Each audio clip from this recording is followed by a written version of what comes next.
And if we could please stand for the Pledge of Allegiance and a moment of silence. The flag of the United States of America, and the republic for which it stands, one nation under God, indivisible, with liberty and justice for all.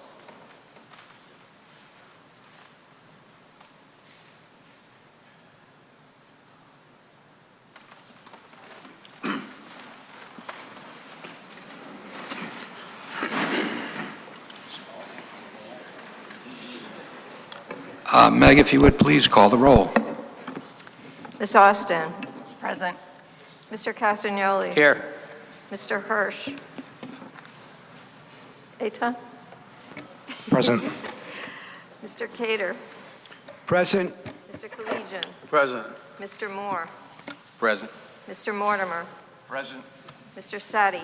Present. Mr. Zaharidis. Present. And Chairman Cush. Present. First order of business is new business, 94 Edgewater Place, Zone R, 12.5, petition of Kevin Cresadian Esquire for a coastal area site plan review for a single-family dwelling at map 45, block 513, parcel 40, of which Tona LLC is the owner.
Good evening, Mr. Chairman.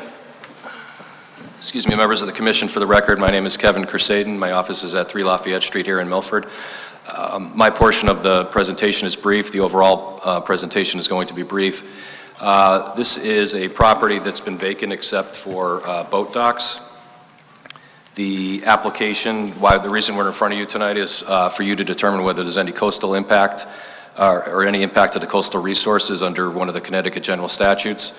Also, whether the project is compliant with the zoning regulations. We've received inland wetlands approval. We've received deep approval with respect to the replacement and repair of docks, sewer approval, fire department approval, and the last approval we need is from this commission.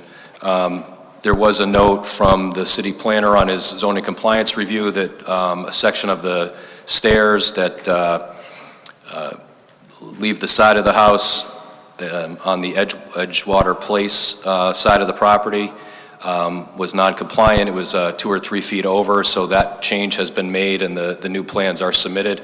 With me tonight, I should have already mentioned, is Mr. Gary Montano, the member of Tona LLC, John Wicko, the architect, and Ron Wasmer, the engineer. So pending your questions, I just wanted to give the board a brief rundown of how we got here tonight.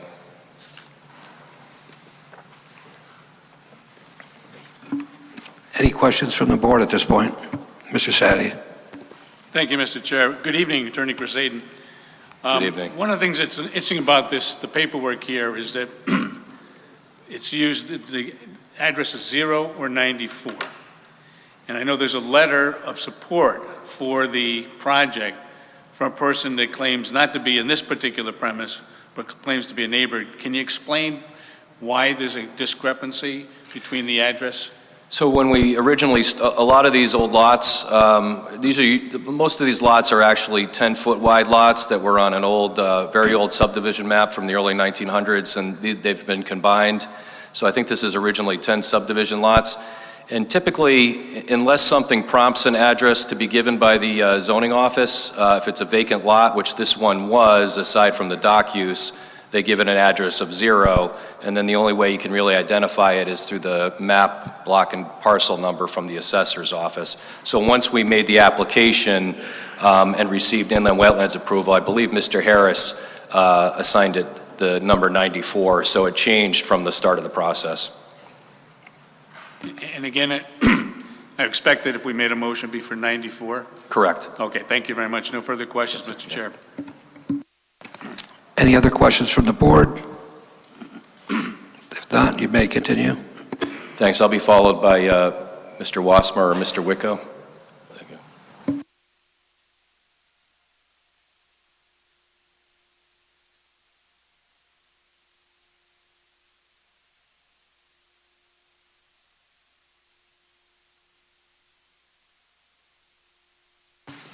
Good evening, John Wicko, 58 Prospect Street. I can do some general site description. The building is in the A11 zone, R12.5 residential zone. We meet all the setbacks with the projections, as Kevin discussed. We brought that stair back in, so we're in compliance there. We are adding quite a bit of green space, lawn, landscaping to what is basically a gravel lot, and the house is in the middle of that setback area. Our heights on the building are 23 feet, where 35 is allowed in the zone. We're maintaining the access, the gravel road access, and also the various turnarounds and driveways that are existing just off the property, and kind of coming into it. So we're not proposing to make any changes, and keeping it more of the feel that that this kind of neighborhood has, where you can kind of just traverse throughout the various parking lots and drives. There's also dock improvements which have been permitted and accepted, with the bulkhead and the ramp down to the dock. The building itself is elevated in compliance with the AE11 base flood, and we're at the at a 13 elevation, which is our design floor elevation that we're using. We're proposing storage under the floor area, the living. Grade's around 4.8 feet, so we have about 6 feet of headroom that Mr. Montano will be using for various boat equipment and yard patio furniture, stuff like that in the winter. The support structure, it's really kind of to enjoy during before and after boating. He's got screen porch, an open gathering room that's open to the kitchen, bathroom for convenience, and a washer and dryer stacked to take care of whatever laundry you might have from the boat use. We also provide a stair going up to the second floor, which is within the roof. It's an attic, basically. But we provided some dormers to get headroom, and also some small dormers for light and egress. So on the occasion, they may spend the night Friday or Saturday after a day of boating up in that bedroom, kind of crash.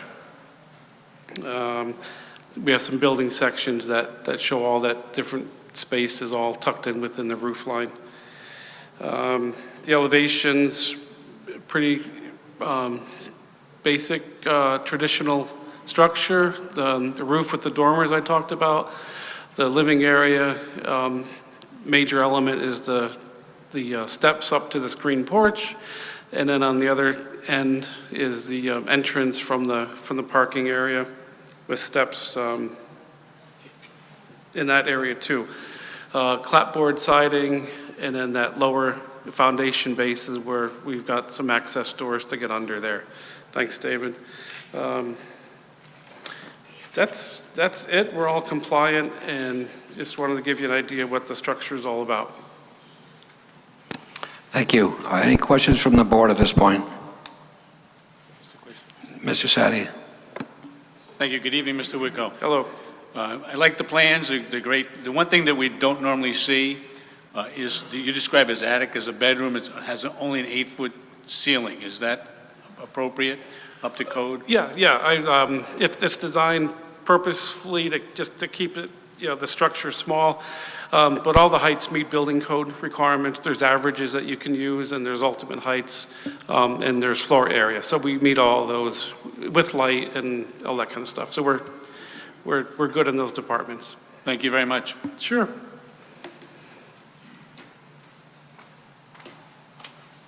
Thank you.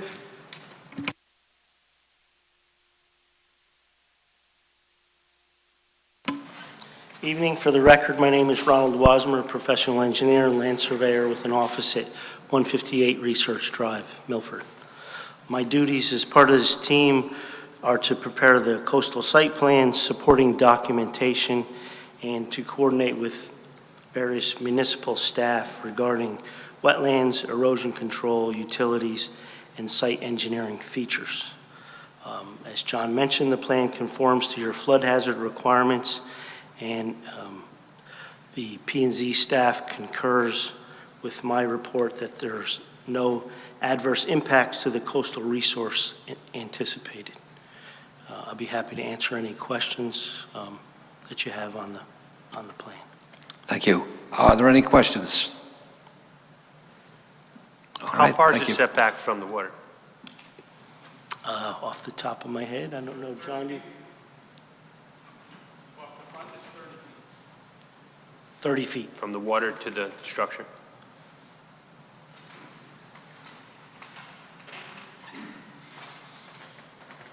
It's further.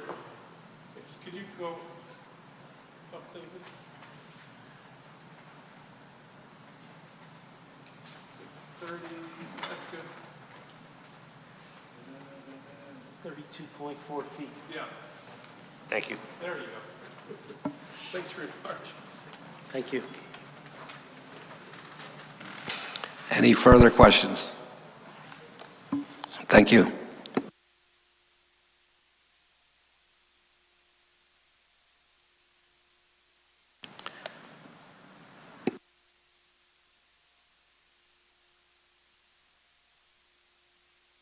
So that's the completion of our presentation. Thank you. Okay, thank you. Any discussion? Seeing none, I'd hear a motion. Do we have administrative summary? Administrative summary? David, would you give us the administrative summary, please?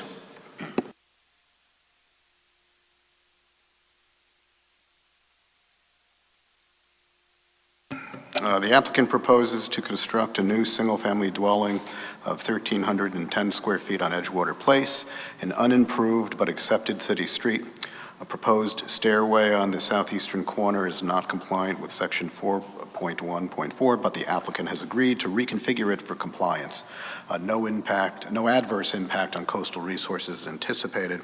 And also, I should add to this, we got a letter from the city engineer dated 4/1/22, and where he and the city would like it to be made a condition of approval that the applicant acknowledge that the city will not improve or maintain the unimproved city street known as Edgewater Place, that the applicant will not be required to make any improvements to Edgewater Place. Thank you. You have a follow-up question? I do. Thank you, Mr. Chair. Through you to Mr. Sulkus. I appreciate the letter dated April 1st, but in the September 2021 report of the city engineer, he said that there had to be curbings and other such items. Is that required now? That is not, because his report has been redone as of 4/1/22. Let me find it, and I will read to you what it says.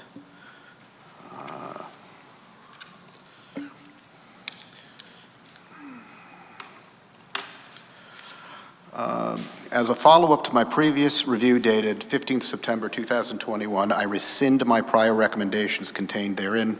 I have reviewed pertinent files in the office of the Milford City Attorney and determined the following.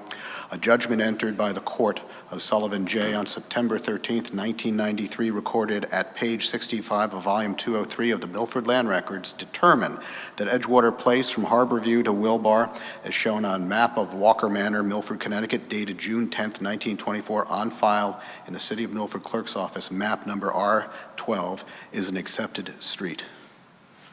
And he goes on to a stipulation for judgment dated February 13th, 1993, and accepted by the Court of Sullivan J. on September 13th, 1993, recorded on page 71, volume 2034 of the Milford Land Records, does not require improvement or maintenance of the unimproved road by the City of Milford. Based on the above, the Engineering Division will not require the improvement of Edgewater Place for the purposes of this application. Please note that the findings and recommendations contained here above are related to engineering issues only.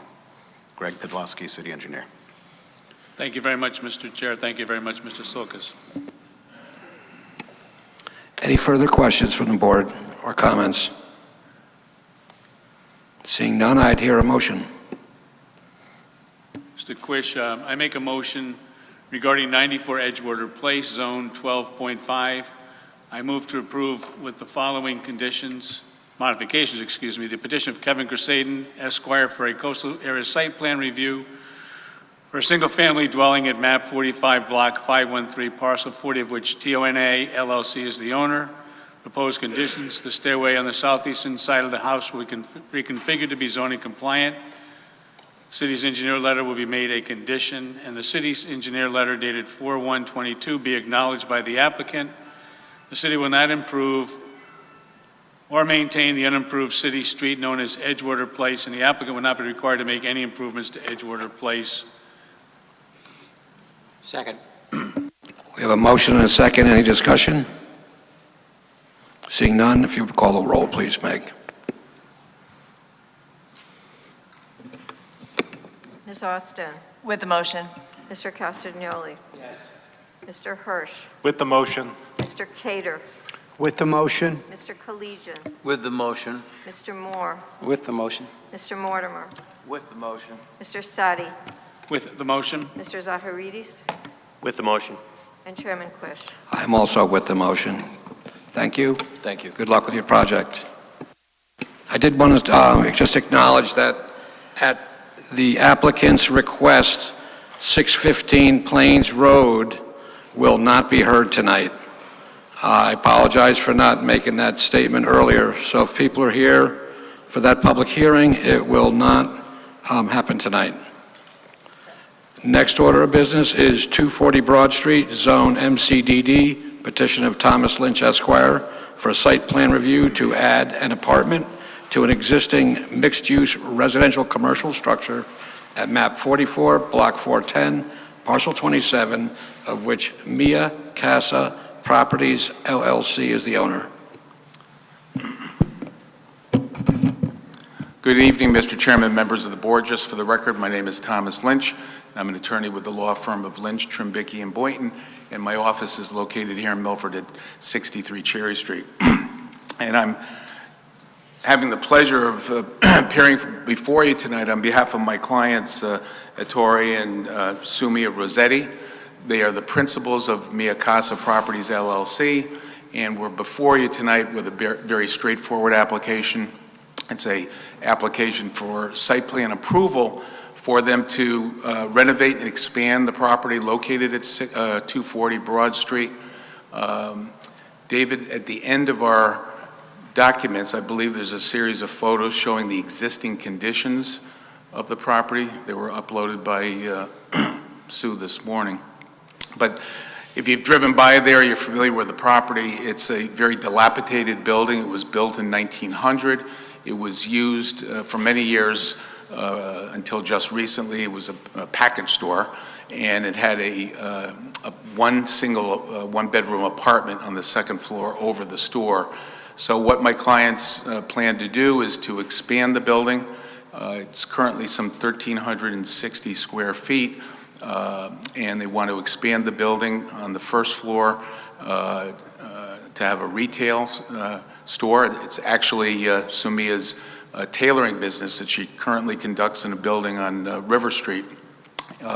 That'll be the mixed-use retail component of the property.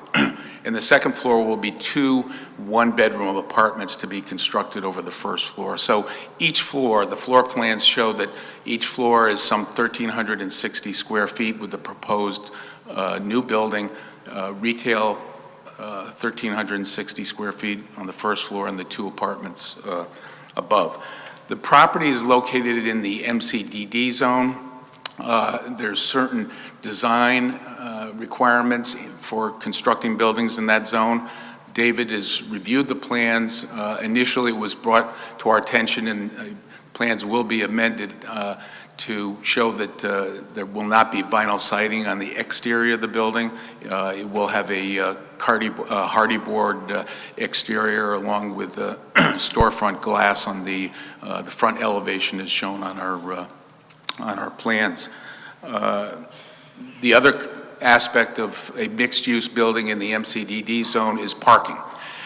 There is no parking on site with the existing building, and the proposed building similarly will have no on-site parking.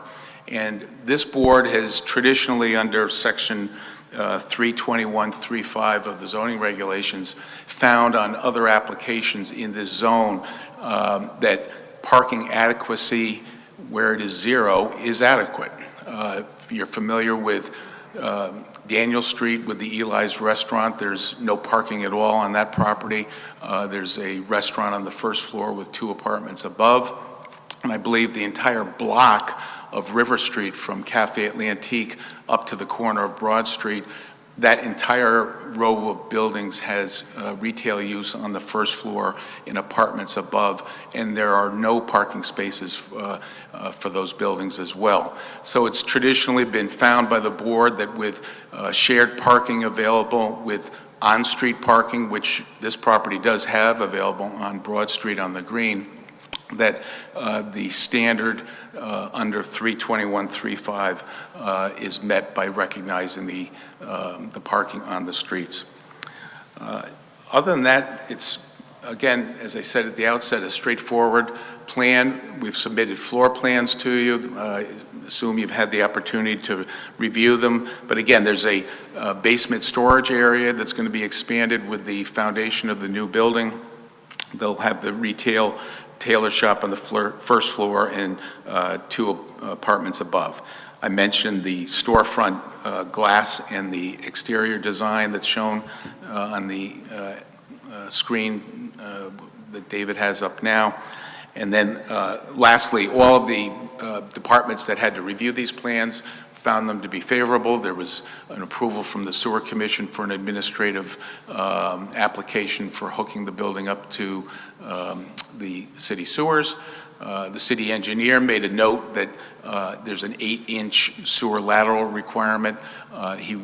It's undetermined at this time the size of the lateral, but again, with reconstruction and remodeling of the building, if there's not an 8-inch lateral existing, then it must be replaced with one.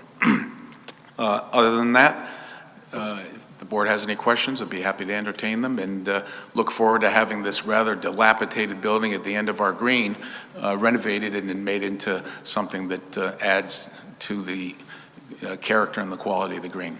Thank you. Thank you. Any questions or comments from the board? Mr. Sadi. Thank you, through you, Attorney Lynch from the chair. It looks from the plans we have that the building itself is not zoning compliant. Is that not your proposed building, but the existing building? There may be some aspects of that. I think in terms of the front yard or there's very limited setbacks in this zone. I think it's some 2 feet required. It looks like the property's almost on the property line. Exactly, and it's a very small lot as well, Bob. It's only 2,980 square feet in size. So. And could you just explain briefly, because we have new members of the board, why we should be able to approve this, which appears not to be zoning compliant? Was it because of the age of the property? It was grandfathered in? Just a very brief explanation, please. Well, no, I think that the proposed structure, and David can supplement this, but the proposed structure is zoning compliant. I thought you were referencing the existing structure. It looks like the existing structure is not zoning compliant, and the new structure takes the same footprint of the old structure. That's what it looks like on the diagrams we have. I believe all of the setbacks are met with Okay. the new structure. All right, thank you. Any other questions or comments? David, if you would give us your administrative summary, please. Just for the record, it is zoning compliant. It's downtown. You have 0 lot line for setbacks in downtown. So and there's a table right here that spells out the compliance and setbacks. But in terms of the summary, the applicant is expanding an existing mixed-use building with an existing first-floor retail space and a single second-floor apartment. The first floor will remain commercial, with a second apartment being added to the second floor. The board will need to declare the parking adequate under section 3.21.3.5 because no parking exists on site. So if you move forward with a motion on this, you should just add to that motion that the board finds the parking adequate. Thank you. Any other questions or comments from the board? Seeing none, I'd hear a motion. I move to approve with the following modifications. The petition of Thomas Lynch, Esquire, for a site plan review to add an apartment to an existing mixed-use residential commercial structure at map 44, block 410, parcel 27, of which Mia Casa Properties LLC is the owner. Noting that there's no parking and the board declares that adequate. Great. Do we have a second? Second. Joe. Any discussion on the motion? Seeing none, if you would please call the roll. Ms. Austin. With the motion. Mr. Castagnoli. Mr. Hirsch. Yes. Mr. Cater. With the motion. Mr. Collegian. With the motion. Mr. Moore. With the motion. Mr. Mortimer. With the motion. Mr. Sadi. With the motion. Mr. Zaharidis. With the motion. And Chairman Cush. I'm also with the motion. Good luck with your project. Great, thanks so much. Thank you.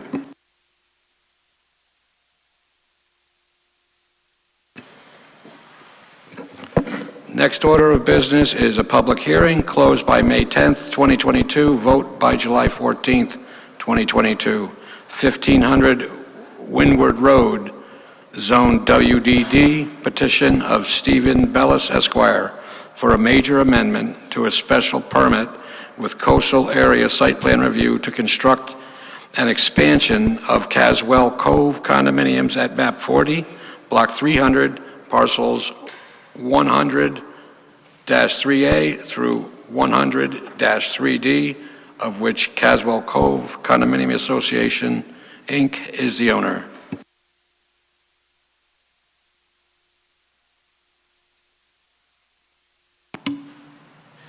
Good evening, everyone. It's nice to go back live again. I don't miss those Zoom meetings. I'm glad to see you all. I hope you're glad to see me.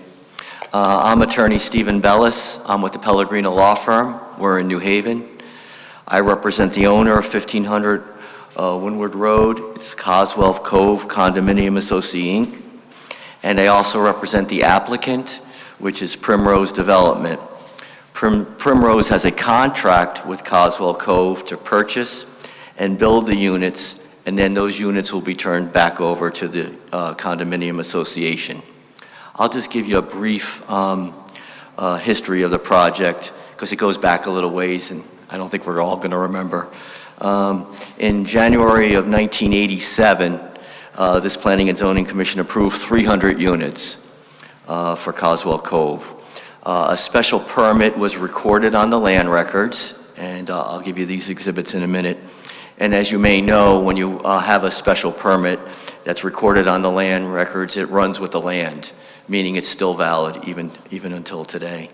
even if there's different owners.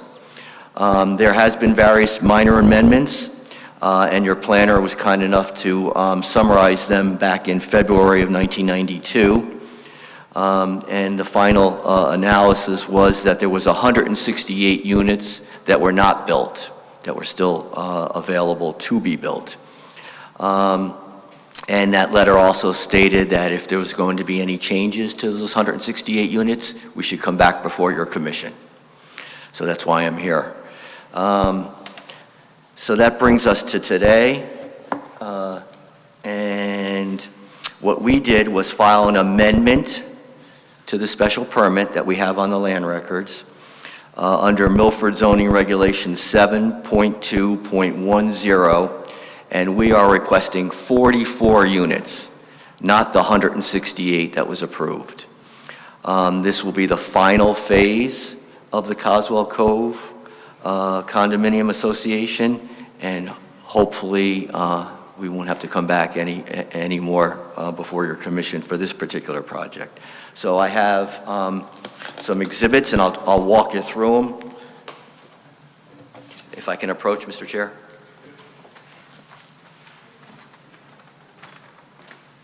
I'm not used to the big 10 numbers, so I think I have my copies for everybody.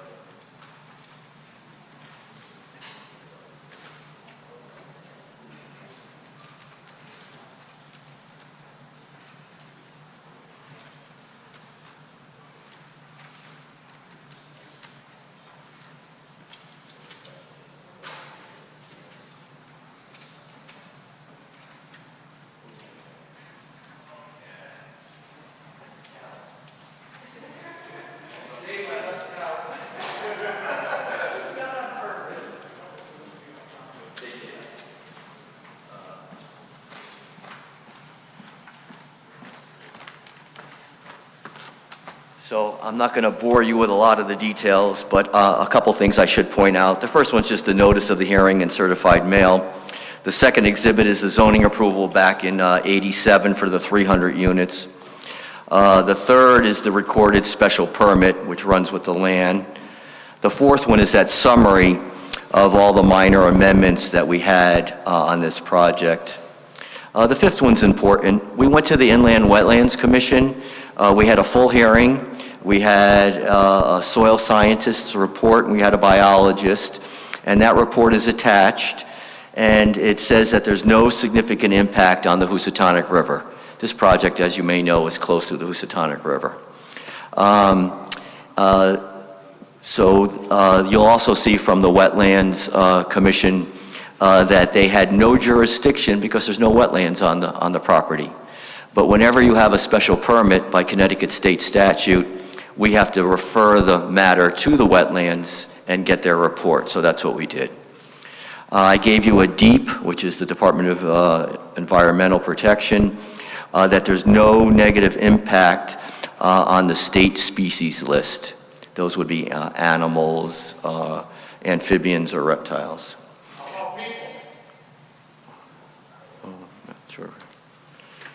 I'm not sure DEEP covers that, but... Excuse me, this is a public hearing, and the public will have an opportunity to speak respectfully at the podium or at the chair after the presentation is made. And if you would please wait until then to have any comments. Thank you. Thank you, Mr. Chairman. I appreciate it. I gave you the fire marshal's report, which he approved. The sewer administrative approval, that says number 8, and the traffic from the police approval is number 9. At this time, I think it's best if I turn it over to Mr. Gordon, Jeff Gordon. He can explain to you the site plan that's up on your screen. He's also brought a board, and then if you have any questions, I'll be glad to take them now, or I'll take them after he's done, whatever your pleasure is.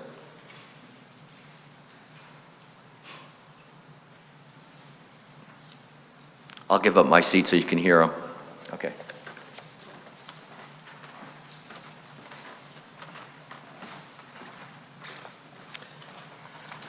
Thank you, Attorney Bellis. Mr. Chairman, Commissioners, staff, my name is Jeffrey Gordon. I'm a president of Codispodian Associates. doing business in Orange, Connecticut. I am a environmental planner and landscape architect. And this has been a long process.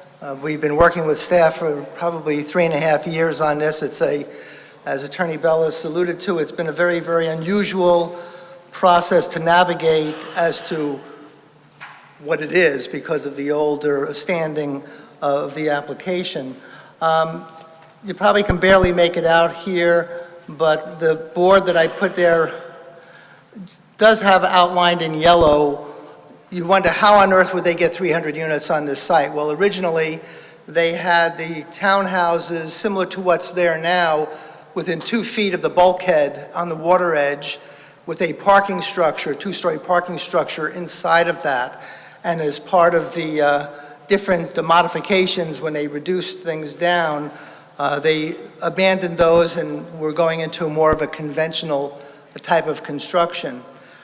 Just to give a little basis, when the original project was approved, there was almost 13 units per acre. When it was modified in '92 down to 264 units, 11.4 units per acre. The current phases are at 10.6. This build-out of 44 units is 11.1. So the total build-out on the entire site would go from the original 300 down to 264, and ultimately, should this approval come forth, it would be 248 units total, or 10.7 units per acre, which is considerably less than what was actually approved. So in that respect, what we're doing here is no more dense than the rest of the development. It's basically, you know, a percent here or there. The townhomes are 1,800 square feet of living area, and with 44 units, there are going to be 8 accessible units. Now, one thing that needs to be noted is that this is a market rate development. This is not an affordable housing development. This is a market rate development, but it makes use of a new statute, the substitute House bill, which was looking to make market rate housing a little bit more affordable, but not qualifying as affordable. That was the one that was allowing you to have accessory apartments. It was capping the amount of parking required to lower the infrastructure costs, lower the runoff, the drainage, and things of that nature. So that caps the parking. It allowed us to reduce some of the parking. And David, if you could actually pan over near the bulkhead line there, that would be helpful.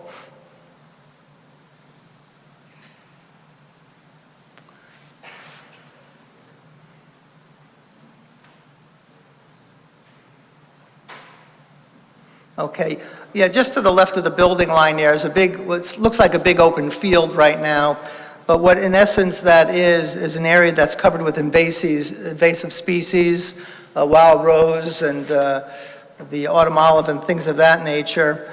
And that was also an area where we were going to put a parking area in order to meet the higher parking demand, but once that House bill got established, we were able to eliminate that. And if we go to the next page, David. Actually, 2 pages more. It's a little clearer on sheet SP4.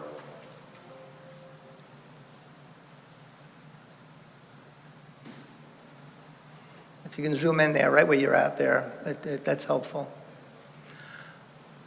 What we're able to do in that area, we're able to develop a large sediment basin for construction, and eventually that would be converted into a biofiltration basin.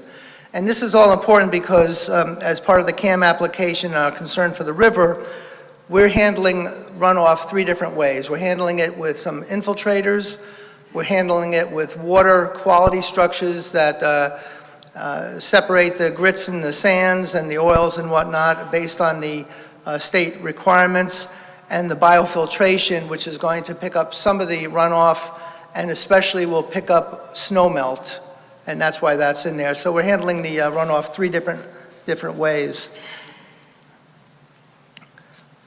I'm not going to bore you with drainage and the calculations that have been reviewed a number of times.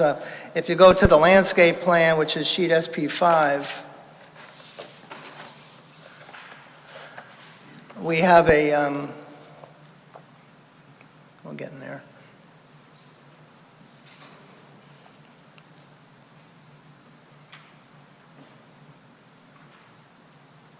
There you go.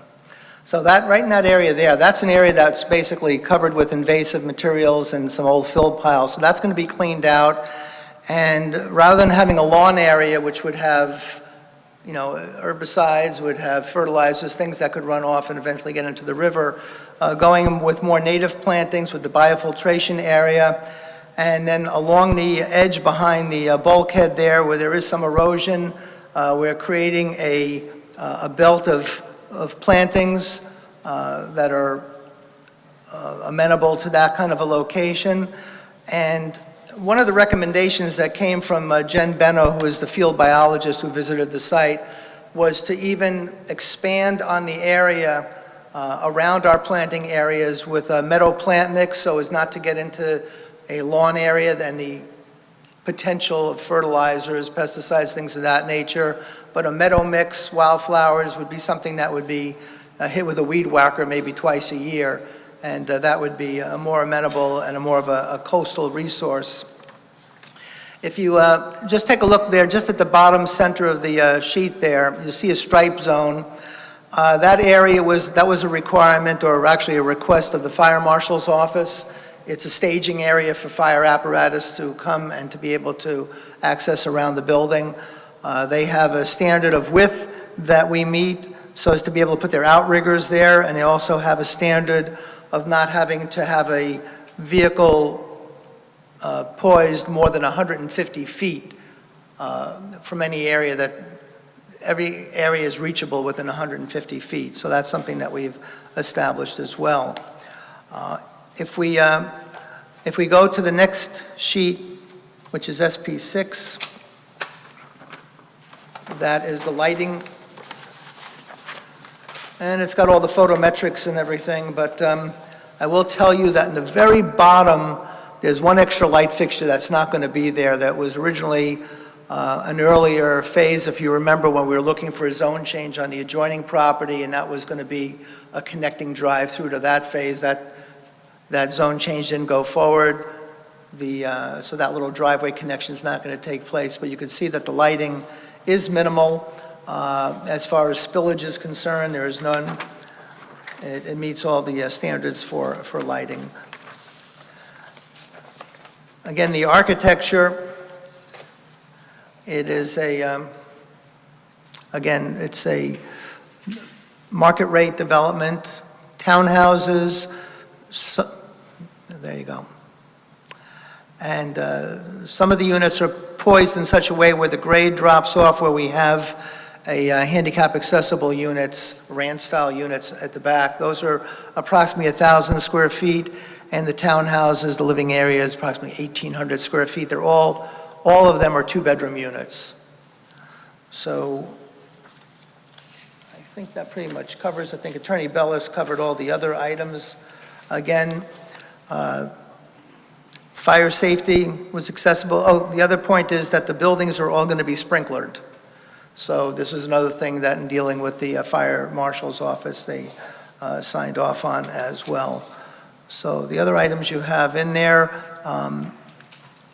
you had the issue with the applying to the National Diversity Database, and there are no known species that were found on there, and that letter was provided as well. So no other things. You have the CAM application. There are no items there that are outstanding that would pose any kind of a hazard. Just a little bit more on the background. One of the comments that in discussing with the city engineer is he was kind of curious as to what the leftover uses on the site were. And I did some research on the aerial photography in the state of Connecticut. There was anecdotal comments that the bulkhead and the moorings there were built in the 40s, but that's not the case. When I look in the aerial photos from 1951, we could see the site was mined, and you actually don't even have the cove as of 1951. But 1970, the moorings, the bulkhead is there, and the cove has been all excavated. So we assume that most of the activity took place in the 60s, and it was beard, sand, and gravel, and that's pretty much what they took off of that site. So if there's nothing further, I think that pretty much covers all that hasn't been covered. Great, thank you for that presentation. Are there any questions or comments from the board at this point? Mr. Sadi?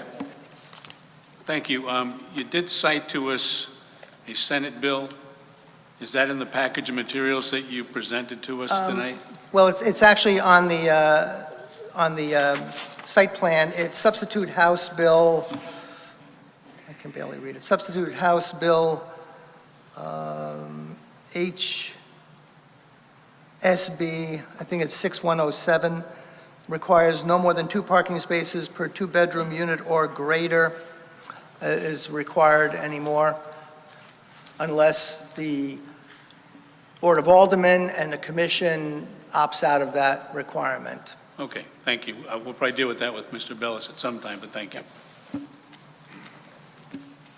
Any further questions? Etan? Yes, how many, I understand there were 300 units approved 35 years ago.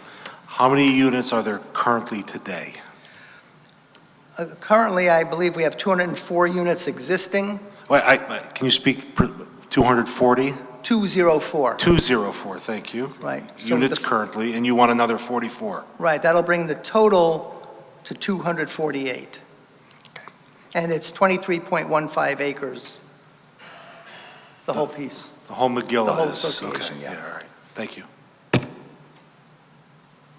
Any other questions at this point?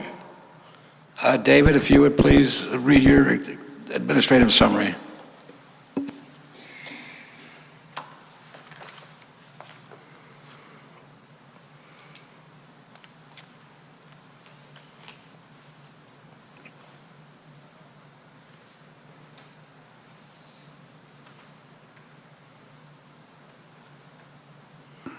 The applicant is proposing to construct the final phase of Caswell Cove. The last approved site plan amended 6/20/1989 allowed for 264 units in the final phase.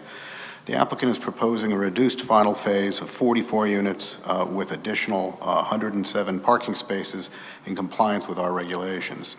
The final unit count upon completion of the final phase will be 248 units for the entirety of the Caswell Cove condominium, which is 204 existing units plus the 44 newly proposed units.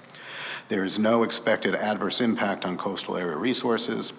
Erosion along the banks of the Housatonic River was noted by the city engineer, and it is suggested that it should be addressed.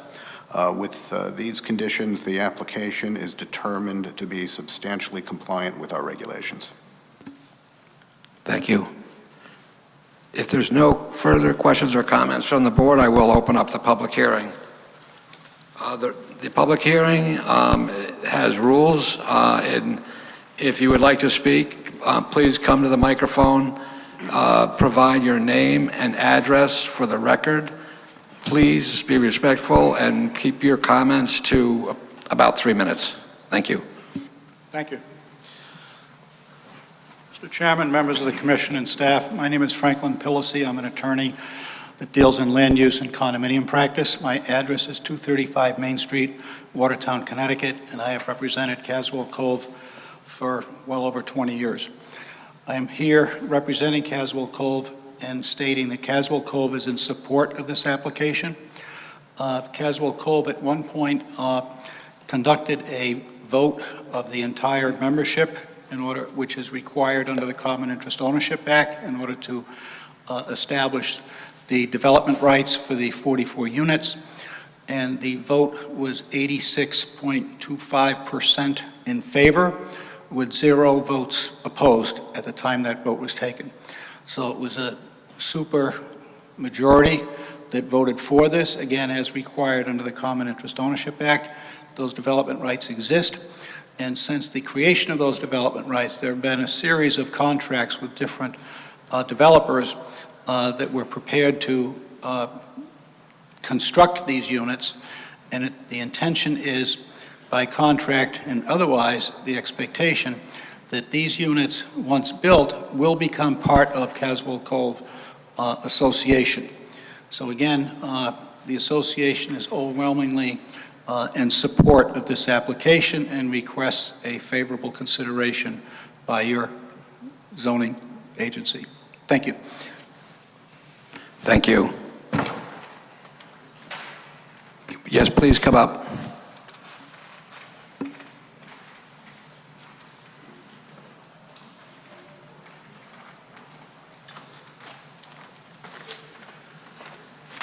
I have a handout. If you pass one, there's one for each of you. Where do I bring it here? You're just bullet points on things I'm going to talk about. Take one, pass it down. Thank you.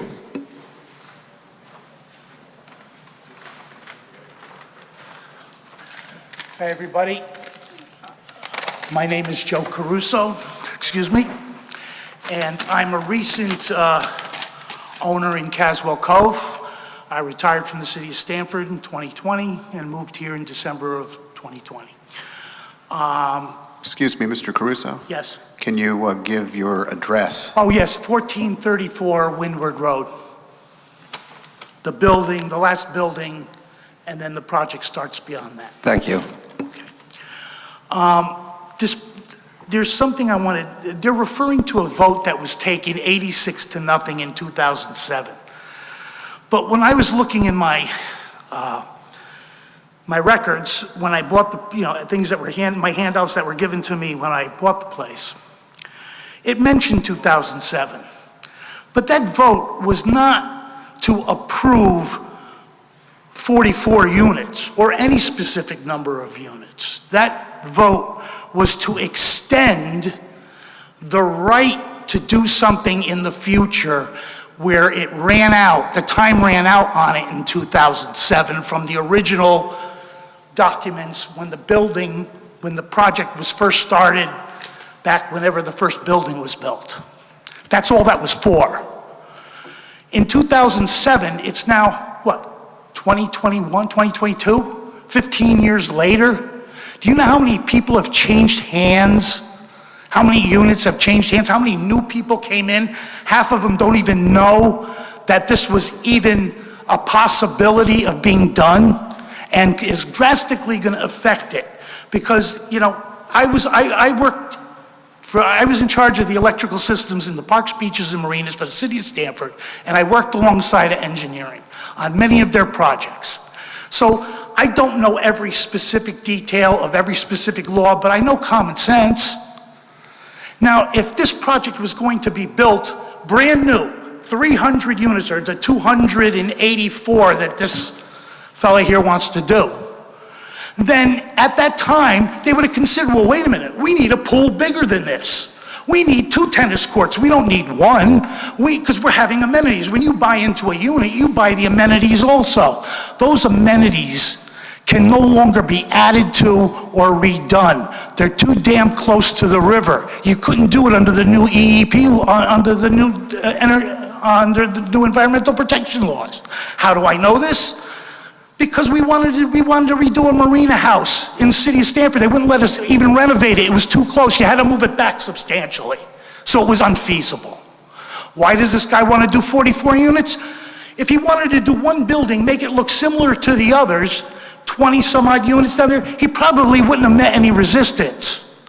But we have one road into this place that they're not talking about. It's not even a regular roadway, like a normal road where 2 cars can pass each other comfortably. It's basically one way out. And if you think you're going to get the railroad to make another outlet across their tracks, good luck waiting for that to happen. So we have one way out. You're talking about adding 44 units, you're talking about adding another 100 people and another, well, we won't say everybody's going to have 2 cars, so you're talking about another 80 cars. When you're in planning and zoning, and I respect what you do, I've dealt with people such as yourselves for 25 years with the city. It's called planning and zoning, not just a bunch of zoning laws. It doesn't work that way. And the bulkhead that we're talking about, they want, according to this contract that we're supposed to have that nobody's even really seen, is that we're supposed to be responsible. We're supposed to be responsible for the bulkhead costs. They haven't even brought in the Army Corps of Engineers to even evaluate what it's going to take to do it and how much that's going to cost. We have to assume it. Here we go, SHB 6107. We had a virtual meeting, I brought it up, and the lawyer sat there when I brought it up, said he didn't even know what I was talking about. It's right, he just talked about it to you. He wants to be able to use a nice way of being able to do the infrastructure with undersized sewers and infrastructure that might not be normally allowed if the city of Milford was going to be responsible down the road should something go wrong. We have to assume all the responsibility, all the risk. He assumes nothing. And the expense of it. We have a pump-out system that pumps the sewage out. It's been overloaded on more than one occasion from what I heard.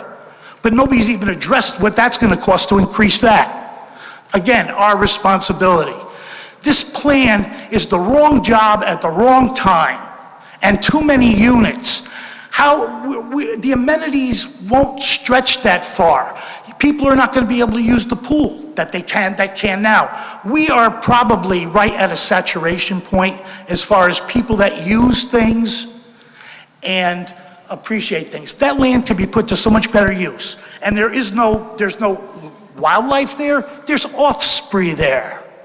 There's bald eagles there. There's waterfowl there. There's deer there. They've been there for 25, 30 years. It's their habitat. And I don't believe that it's not going to be taken into consideration. I'm sorry. No, that's okay. No, thank you very much for your... I got carried away. I didn't address, but you got the general gist. You'll have another chance to come up. I just think we sort of have to... We have to give other people a chance to speak as well. But I appreciate your thoughts and your passion. Thank you.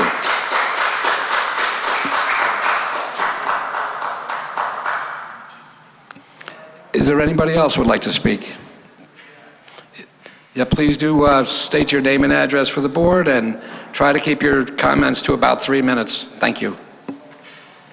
I will keep my comments to as long as they made their comments. My name is Robert Cole. I live at 1010 Naugatuck Avenue in Milford, Connecticut. I overlook the Glenwood condominium project, which overlooks Caswell Cove. So I back up. When I am on my deck, I can see Stratford right across the river. And I want to start by saying I've never been to a planning and zoning meeting before. I am not an activist. I am not a problem maker, but I do have a problem with greedy developers that come into Milford and make us a development and not a community. I'm a retired high school principal. I have a brain. I know the impact on education when you bring developments into town. We just did Star Deluxe or whatever that is down here by Aldi. Kmart is going to be another development. Excuse me. This hearing is specifically about the matter in front of us. Oh, I know. And out of respect for the I know. for the crowd, if you would. But I didn't take as much time as them yet, so let me finish. If you could just keep your comments to the specific topic. Thank you. We raised our children here on Naugatuck Avenue, Jonathan Law High School graduates, and I really think enough's enough with this whole situation. And when they talk about wildlife, I have deer and turkey in my yard every day, and they come from the river. This is not what we need, and I mean that, and we're not naive. We're the citizens of this community, and I hope, I would guess, because I've never been here before, that all of you are citizens of Milford.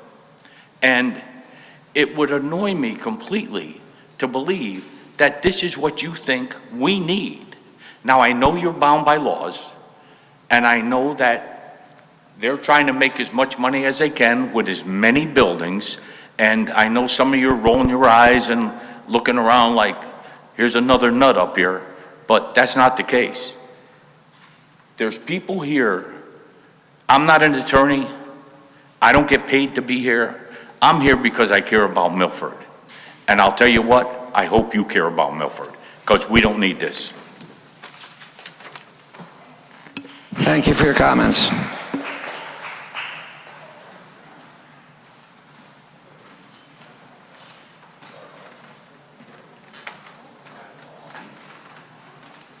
All right, good evening, folks. My name is Jonathan Walker. I live at 221 Pope's Island Road, which is the entrance end of Caswell Cove. And I'm also a professional designer. I've designed for architects, I design for theme parks, I design for Broadway, so I understand the plans and all that I'm looking at. Now, what I wanted to talk to you about, first of all, are some overlays I created. Can I just hand a couple of these out? And then, there is no way I can connect to your system here, is there, from an iPhone? I can pass the phone along too, so you can take a look at it. Let me just give the phone and...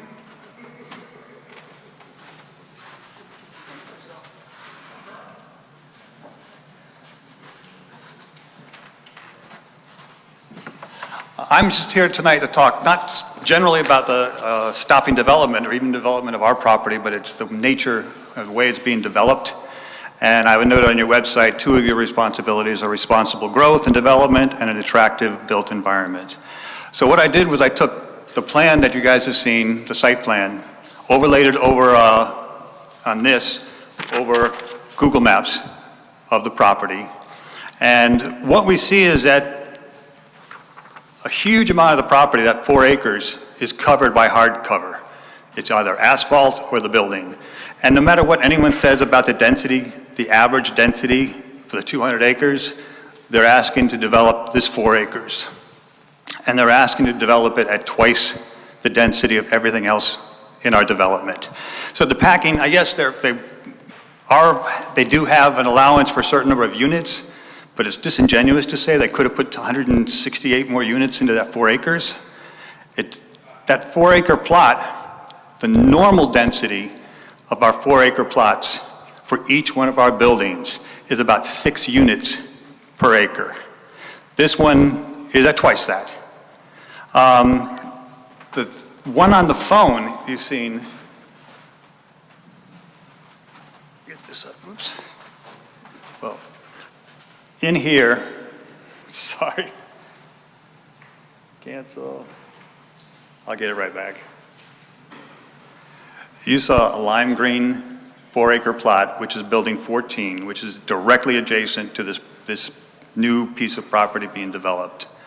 And you can see that it's almost exactly the same size as the purple one, which is the area being developed right now. And the lime green unit, if you could read the small writing on there, has 24 units on that 4 acre section of land, that parcel. So is the next one beyond 14 and the next one beyond, I think it's 11 or 12. They're all at the same size and the same number of units. This is just this one unit being packed with 44 new units. So the land density, the use of the land is much, much more dense in this one spot. And that's looking horizontally in a plan view at the density. There's also a vertical density.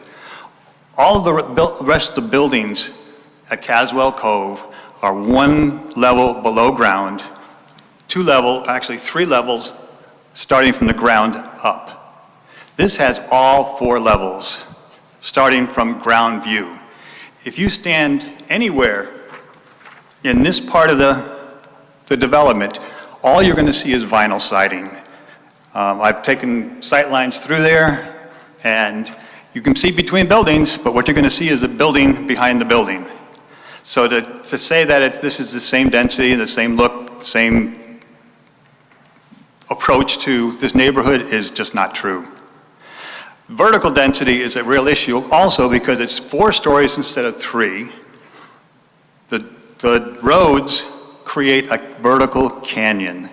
When I worked for architects and when I worked for theme parks, we call that a palisade development. A palisade was a defensive fence, huge defensive fence built by medieval kings or princes or whatever. But the whole idea was to block everything. And that is exactly what these structures do. You will look at a 4-story canyon with buildings on both sides, and only from around the traffic circle will you actually see the river. So those are my concerns. I'm not against responsible development of it. I think there's ways to do it responsibly. I just don't happen to think this is one. So that's what I'm asking you to consider, is the responsible growth and development, 1, and 2, the attractive built environment. Thank you. Thank you.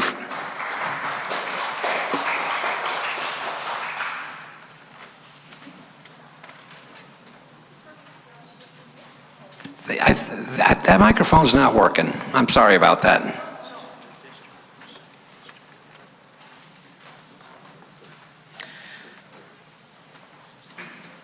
Hi there. I'm Dr. Lisa Tryon. I live at 1425 Windward Road, and I'm speaking in opposition of this proposal. Back in August of 2018, a zoning change was brought before P&Z by Jeffrey Gordon from Primrose Companies for a zoning change on 990 Naugatuck Avenue. The reason stated then before this board was so that the final phase of Caswell Cove, now known as 15 Windward, could go forward. But on April 2019, you voted that down. That meant that there's no permanent secondary access could be provided to Caswell Cove property, as is shown in the original plans and as was stated in the original contract with Caswell Cove. The plans now say possible future drive connection. As this possible future drive connection crosses railroad tracks, I'm curious if Metro North is still aware that this may come to pass. So now there'll only be a single half-mile long driveway with 9 or more speed bumps. This privately maintained driveway is only 24 feet wide, with garages that open directly onto the roadway. It's 24 feet wide as opposed to a standard Milford Road of 36 to 38 feet.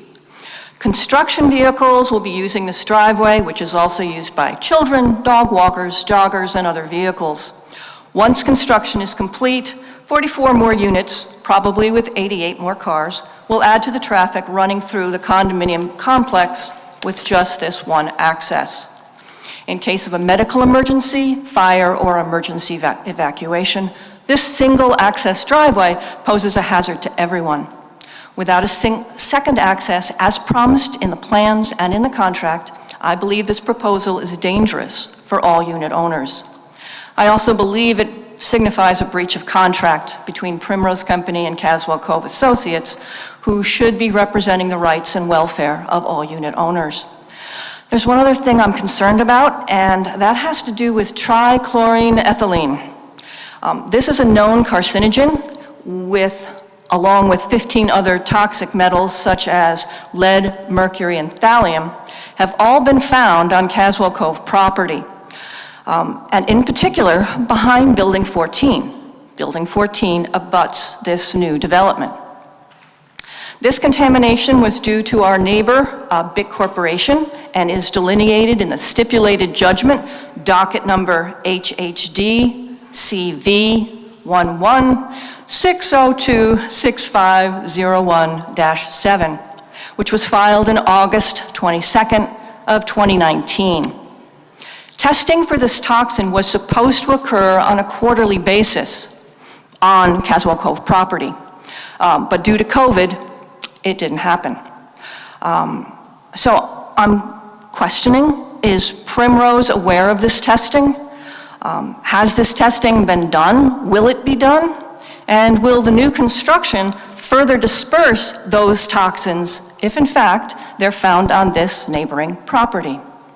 I think this proposal needs to be tabled and perhaps resubmitted after some of these questions have been answered. I thank you very much for your attention. Thank you very much.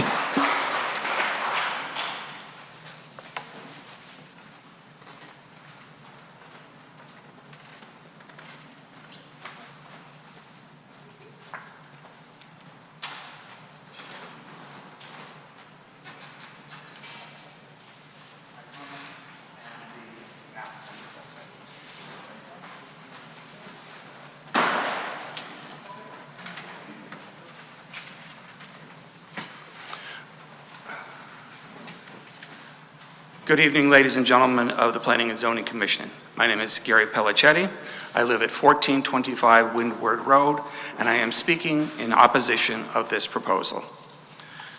The proposal for 1500 Windward Road, which is described on page 5 of the application for coastal site plan review as utilizing state statute SB 104, thereby allowing the developer to reduce parking by 20 free spaces. It is now identified on the plans as SHP 6107, an affordable housing designation with similar lower parking requirements. This allowed the developer to reduce the number of parking spaces, as shown on page SP2 of the plans, eliminating 20 spots. So while Building 14 has 24 units, 46 freestanding parking spots, with 19 garages, this new construction will have 32 freestanding spots and 36 garages for 44 units. By freestanding spots, I refer to parking that is not one car behind the other. In this case, in this proposal, with cars parking behind in garages. This poses the problem of where additional cars may park, such as in the turnaround, which was created for emergency vehicles, and that is in the FEMA flood zone, or using spaces assigned to nearby existing condo buildings, or parking illegally in the condominium driveway. This driveway is only 24 feet wide and is not a publicly maintained roadway. And because the parking is on asphalt, creates runoff. I'm also concerned about the way runoff is proposed to be introduced into the Housatonic.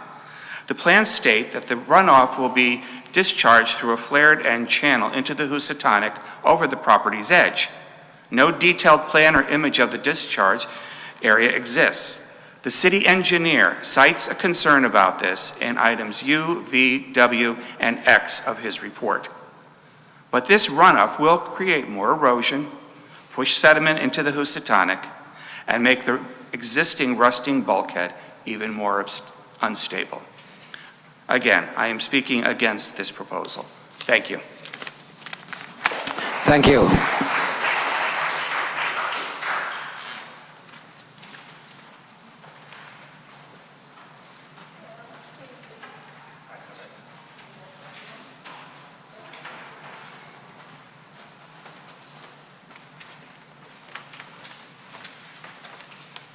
Hello and good evening. Excuse my laryngitis. My name is Kathy Duhon. I live at 1414 Windward Road. You'll notice a pattern here. What my concern is at this time is the deteriorating bulkhead on this property. It will become an unattractive nuisance for neighbors and potentially damaging for the Housatonic River. I hope you're looking at all of the photographs. That's our bulkhead in question. In the city engineer's report, item Y, he identifies several areas of significant erosion behind and around the bulkhead that require remediation to prevent further erosion.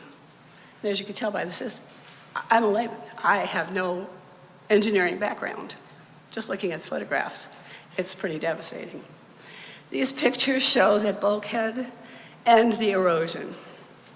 A few feet to the south of the bulkhead is where runoff from all of the asphalt, 1.86 acres of impervious surface, and all of the roofs will be dumped into the Housatonic River, even with all of their special systems they're putting in.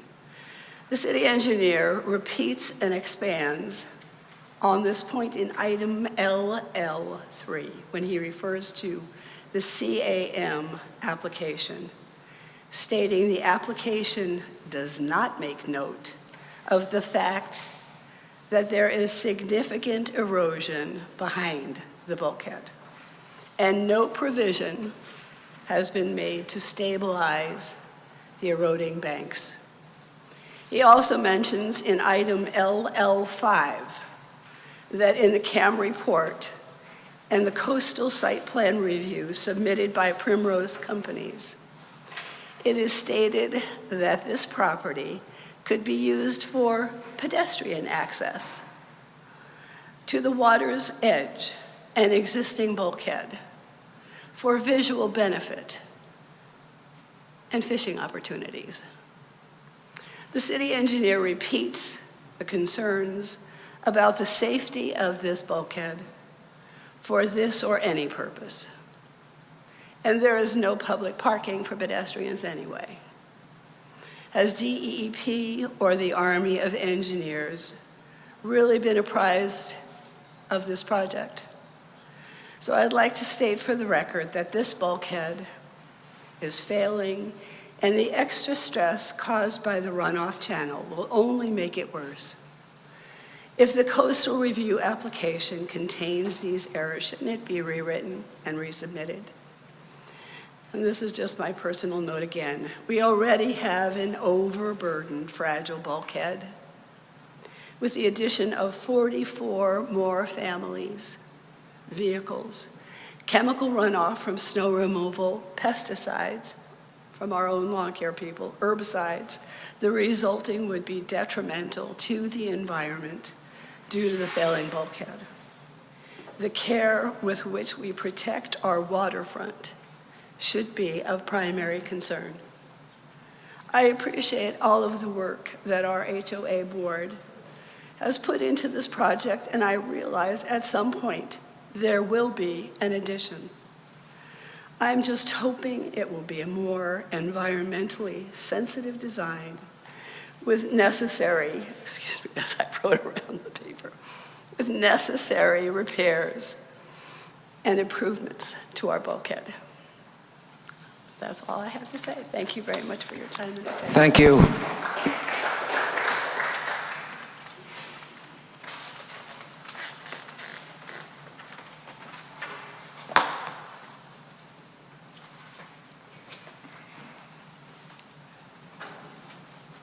Good evening, Mr. Chairman, distinguished members of the Planning and Zoning Board, Mr. Sulkus, and distinguished staff. I come before you this evening regarding the special permit. Excuse me, if you just your name I'm sorry, and what name I and was going address to for the say record. is, Thank you. my name is Frank Smith. I reside at 232 2nd Avenue. I am not a resident of Caswell, Cove, but am here in the capacity as state representative for the district which Caswell Cove is located. Also in my capacity as a member of the State Environmental Committee. I come here tonight with regard to the special permit for 1500 Windward Road, Primrose Properties. This project, as Attorney Bellis mentioned, is the final of 4 phases of the Caswell Cove expansion project. And while other speakers have and will undoubtedly address concerns about density, access, and jurisdiction, I am respectfully requesting further examination of this application owing primarily to the environmental considerations of this riverside development. The 44-unit, 3-level complex is higher and denser, as has been noted, than the existing structures, and introduces almost 2 acres of paved impermeable surface with potentially significant runoff to the river. Any stormwater mitigation system needs to be evaluated with regard to its efficacy and further detailed in the plans and corresponding CAM report for review. The city engineer has noted, quote, "It appears that the tidal waters are proximate to the subject property. It also appears that portions of the subject property are below the coastal jurisdiction line as indicated on the revised plans. There also may be additional tidal resources. DEEP is and should be contacted to determine what approvals, if any, are required.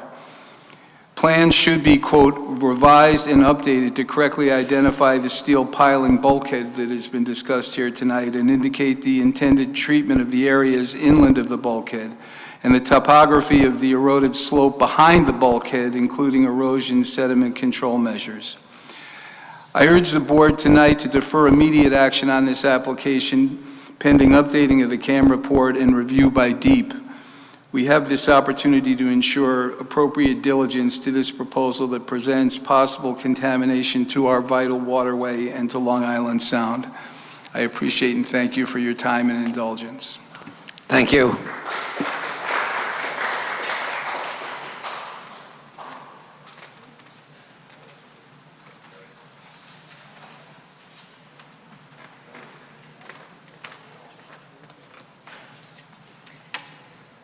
Hello, my name is Carol Lively, and I live at 963 Naugatuck Avenue. I'm speaking tonight against this proposal. There was a soil scientist report submitted which states on page 14 that the property is part of a wildlife corridor, and that, I'm quoting here, the Connecticut DEEP Natural Diversity Database indicated known listed species on or near the project area.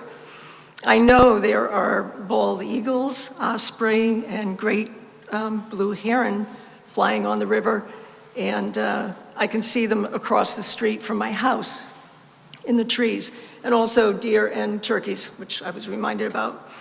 The amount of the asphalt surface created by the density of this project will create harmful runoff if the water retention and purification devices are not meticulously maintained by the condominium association. I think that's too much responsibility, and it's too much because someone wants to build 44 units in 6 buildings. And I think it threatens the environment, and I think it needs to be smaller. Thank you very much. Thank you.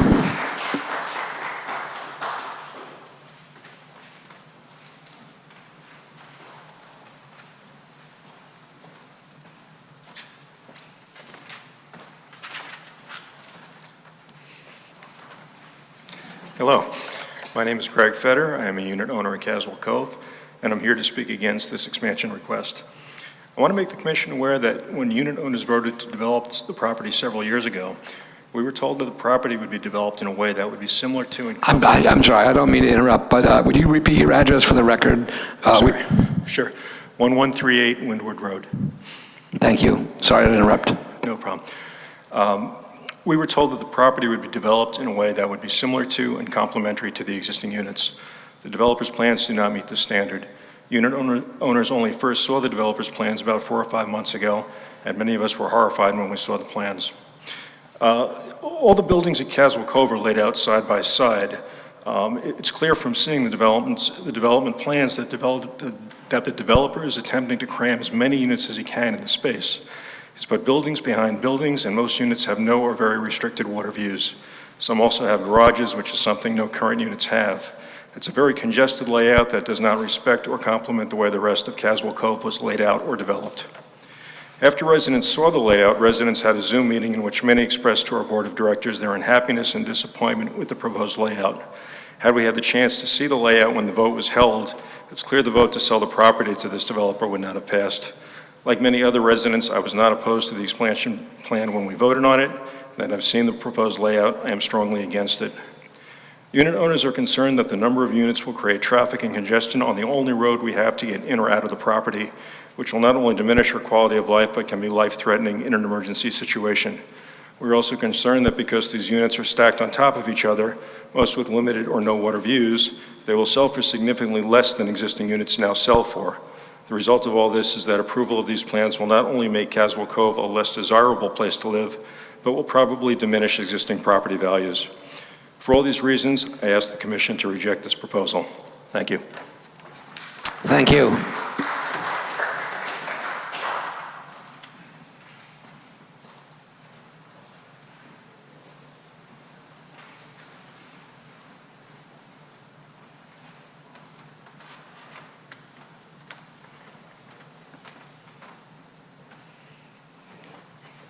I'm glad I don't have to fight that podium anymore.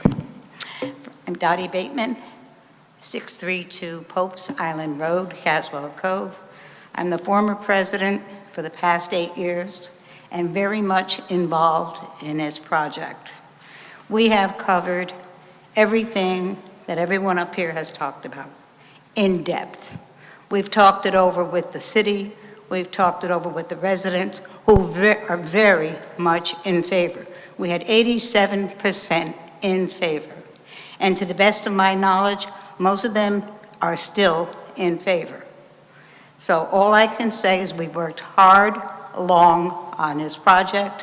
It's about time we got it built. Thank you. Thank you.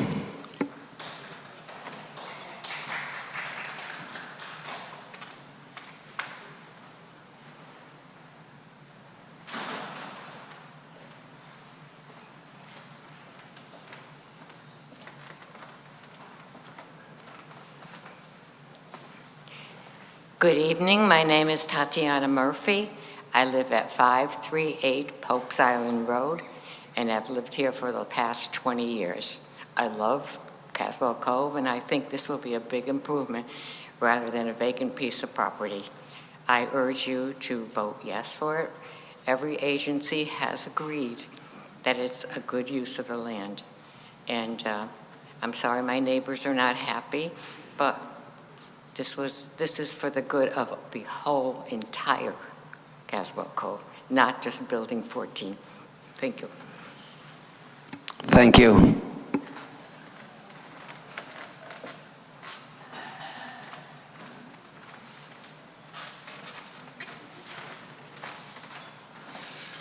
Good evening. My name is Mark Kuba. I live at 514 Popes Island Road, and I just wanted to go on the record that I'm in complete favor of this project.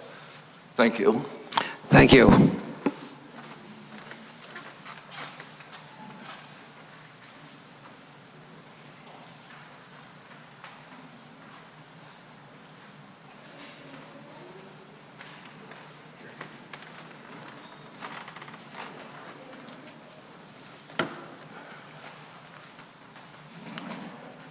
My name is Leonard Liss, L-I-S-S. I live at 726 Popes Island Road, and I've been a resident there since 1998. I was one of the original signers of the changes to the documents to permit this development, and I've followed its progress very closely over the years. There have been a couple of attempts to do this development, but because of various economic situations over the years, those two or three previous attempts failed. I am very glad to be seeing this one move forward. I have been following the progress of this by speaking to the members of the Board of Directors, by monthly reading the monthly minutes, and any of these other residents who are newer could have done and which should have been very well aware of this development. One clarification I want to make for the benefit of the board, the note on the plans on the parking about SB 6107 and SHB 6107 and SB 1024, those were House and Senate bills. When they were both passed, it became Public Act 2129. It was the legislature's attempt to do away with exclusionary zoning. And in doing that, they put a maximum parking requirements for various developments. For 2-bedroom units, that's 2 per unit. In this case, for 44 units, the minimum requirement would be 88 parking spaces. The developer is providing more than that, I believe 107. I thank you. Thank you.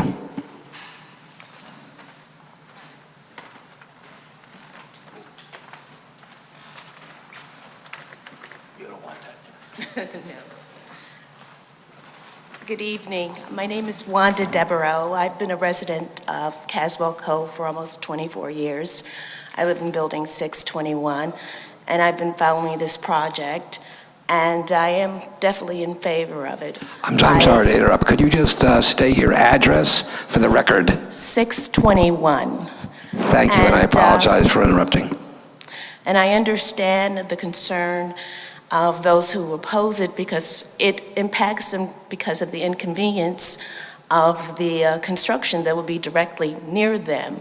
But I must say that I do approve of it, and I think it will add quality to our community. Thank you.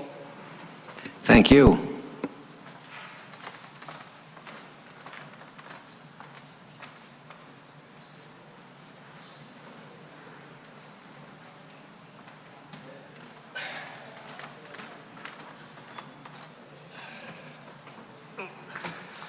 Good evening, everyone. Thank you for allowing me to speak. My name is Henry Oshesky. I live at 812 Popes Island Road. I've lived there since 2009, and I have been an integral part of this development since the beginning, and I believe it's for the betterment of Milford and our community, and I am definitely in favor of it. Thank you so much. Thank you.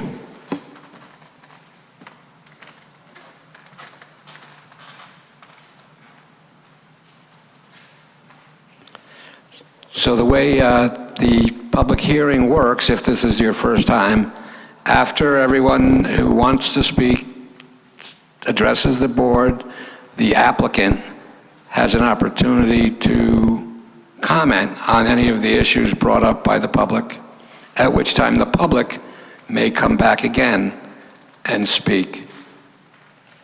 So now the applicant has the floor.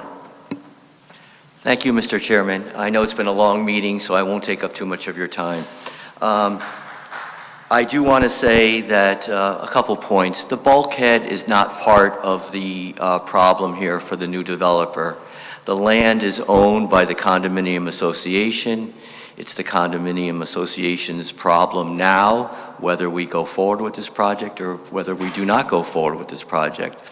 The hope was that the revenue that's generated from the sale of this land and the building of these units would give the condominium association more money so that if they want to make repairs to the bulkhead, they can. But it really has no bearing on this application, so I just wanted to make that clear to everybody. The other point I wanted to bring up, I should say, is the deep Department of Environmental Protection's jurisdiction. When I contacted them, they said, Steve, it's very easy. You look at the high tide. We have control going towards the river. The town of Milford controls going the other way on the land. So there's nothing's happening in this river. There's no marina. There's no reworking of the bulkhead. This is a project that is over 100 feet from the river, so DEEP has no jurisdiction. I just wanted to make that clear. I'm a lawyer, I can't help talking about jurisdiction, right? The other comments, I think the last gentleman brought up with the parking was spot on. The minimum requirement is 2 for this type of project, and we have 2.4 spaces for the new 44 units. So his numbers were right on. Doing the math, 44 units would allow you to have 88 spaces, and we have 107 spaces proposed. So those were the primary. I'm not going to go through all the comments. I understand the concerns of these neighbors. I see it. I've been doing this 37 years. I've gone to too many of these hearings, and I respect the concerns of the neighbors. And I understand where a lot of them are concerned because there's going to be some development next to their homes. Don't get me wrong. I get it. But the zoning commission in this particular case has to look at the zoning issues. And the zoning issues, I think, are clear, that there's a special permit in place, that it runs with the land, that approval is still good today. We're asking for a reduction from 168 to 44, so that is less units than what was previously approved. I'm not going to go through everything, but this has been vetted by your town engineer. All the drainage issues have been addressed. The wetlands report is included. There's no impact on the Housatonic River. So I think that from your standpoint, you're not wrestling with opinions of the neighbors. I think you have to wrestle whether this is allowed under your zoning, and I believe it is allowed. And I believe that that you should approve it based on the zoning regulations, based on the past history of what's happened for this project, and based on the different departments that have reviewed this, fire marshal, traffic, and everybody else. There is an emergency exit. I just wanted everyone to know that that goes to the Recycling Inc. property that is now owned by JRB. That may be coming before your commission. It's a separate application, different property owner, so I won't get into that now. And I thought, and if I'm wrong, I stand to be corrected, I think the internal private road was 28 feet. I heard a few people say 24. I don't want to, it's a minor difference. But those are my rebuttal marks. If you have any questions, Jeff and I will be glad to answer them. Thank you. Okay. Thank you, sir.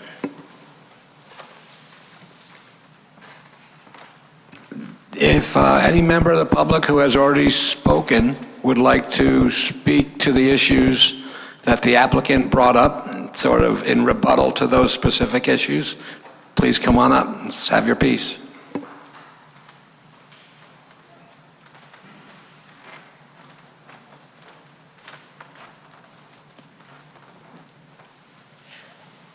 Dr. Lisa Trine, 1425 Windward Road.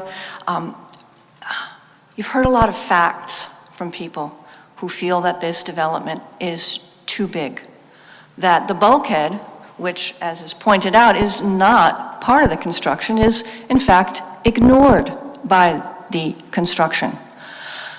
It was a point made in several places in the city engineer's report that this was a point of concern. It was also pointed out that within the CAM report, there are a number of areas that were questionable. One being the fact that tidal wetlands, which this clearly is, if you took a look at the pictures that were presented by one of our earlier unit owners, where the water is moving in and out through holes in the bulkhead, this is a tidal wetland. DEEP is responsible for tidal wetlands. I don't know if they've looked at it. I know Representative Smith would like it to be looked at again, if it hasn't been. I can't find evidence of it. I can't find anything on your website. So I am concerned about the bulkhead, and I realize it's not part of the construction project, but it will stress and strain that bulkhead. And so it will have to be dealt with earlier. Again, it was mentioned about the votes, and a lot of people said, yeah, I like the project. I'm not sure that's a fact, but it's a feeling. But that vote taken in 2007 was to give the board the right to expand at a further date. There were no plans. I've only been there for 5 years. I have never seen plans for this building until I found them on January the 4th. January the 4th, I found them on the Planning and Zoning website, and I called up my president, vice president, and treasurer, and I asked them, what is this? One person told me they were sure I was wrong. One person said they didn't remember the details, and the third person kindly said, I don't know about this, I'll get back to you. Those plans were never shared. In the Zoom meeting, we were told they didn't have the ability to share graphics with the group. And so once again, after all these years, for a while we were meeting every holiday season. These plans, if they existed since 2007, should have been shared. They were not shared. I've asked for a new vote. Now that we have these plans, so far that has not come to pass. We have not had a group meeting to take a look at these plans as a group. So for a handful of people to say, I like it, that's good, but it's not a fact. We've given you facts. So I hope you'll consider at least looking a little deeper into the environmental issues around this. Thank you. Thank you.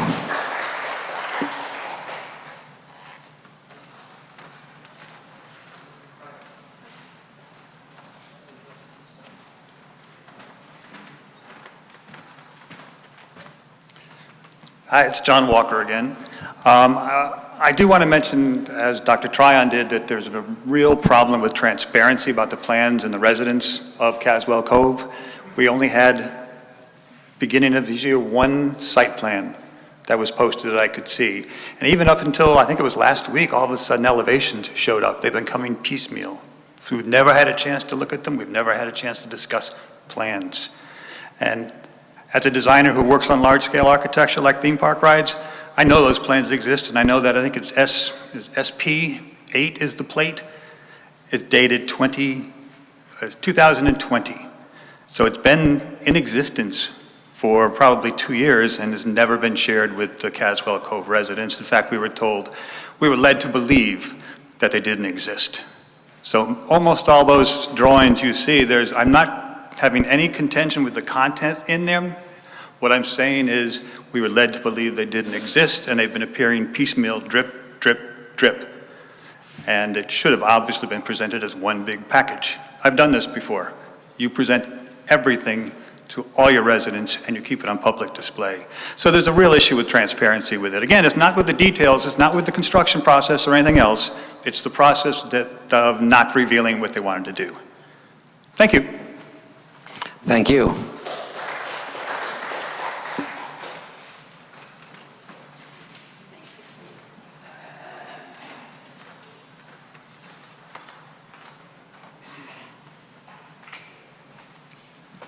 Dottie Bateman, 632 Post Island Road, former president for the past 8 years.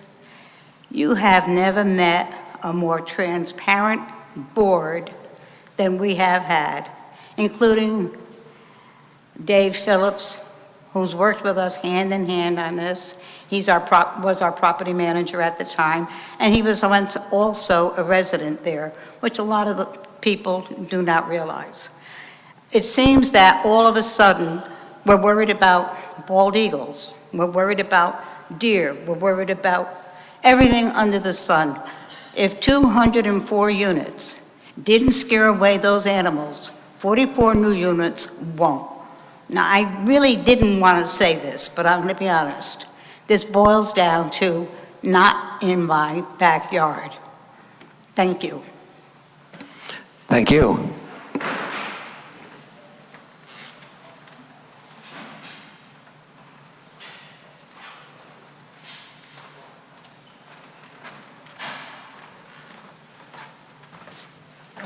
Joe Caruso speaking one more time. I'll try not to be too long this time. When you're... And your name and address again, please. I'm sorry? Your name and address again. Joe Caruso, 1434 Windward. When you're in planning and zoning, like I said, I take the planning part seriously. Does the entire project fit what we already have? The answer is no, it doesn't. We have facilities that we use that are amenities to the people that add to the value of their units that are going to be diminished because we cannot increase the size of them because of the location. Also, if we want to talk about transparency, there is none. You have people that are there who never even knew of this 2007 vote. And it wasn't a vote to do anything. It was a vote to extend the opportunity to do something if we voted that we wanted to do it to begin with. And I haven't had that opportunity to vote on that. Not in a virtual meeting where anybody can be behind a computer. I've lived in condominiums when major expenses were supposed to be done. And you had to have an in-person meeting. The people had to sign in, so you had a definitive quorum. I would argue we didn't even have a quorum to even do this to begin with. So there's a lot of issues here besides whether something falls under a specific zoning approval board. There's overall things to consider. And a bulkhead is a serious issue. It's going to cost us some serious money to do. A lot of people here, they're saying that it's NIMBY. It's not NIMBY. There's a lot of people voting for it because they think the 1.8 million or whatever we're going to get is going to pay for a new driveway and their common charges won't go up. You want to talk about that? We could talk about that. But we haven't had the chance to sit down as an association, like we're doing here, and hash it out and come up with a sensible alternative. And we need some time to do that. So I'm hoping that you'll table this thing till we have the time to go into these matters and that we can do things in peace and everybody can be satisfied with the outcome. Thank you. Thank you.